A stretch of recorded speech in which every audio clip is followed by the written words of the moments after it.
යාළුවනි මම අද ඔයාලට කියා දෙන්න හදන්නේ ඉලෙක්ට්‍රික් මැග්නට් එකක් හදන විදිහ. යාළුවනි අපිට අවශ්‍ය වෙනවා තම කම්බියක් මීටර් 2ක විතර, යකඩ ඇණයක්, බැටරි කෑල්ල, කොණ්ඩ කටු කිහිපයක්, ටේප් එකක්. යාළුවනි මෙන්න මෙහෙම කෑල්ල එළියේ චුට්ටක් එන්න කියලා මෙන්න මෙහෙම ළඟ ඔතන්න ඕනේ.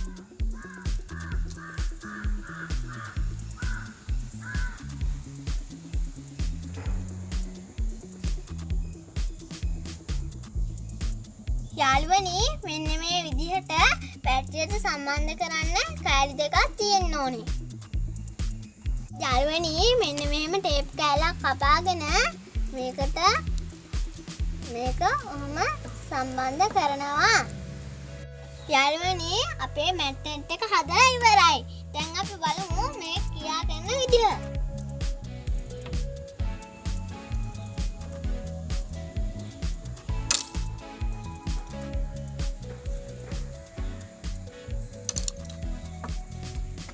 යාළුවනි ඔයාලා දැන් දන්නව නේද ඉලෙක්ට්‍රික් මැග්නට් එක හදන විදිහ.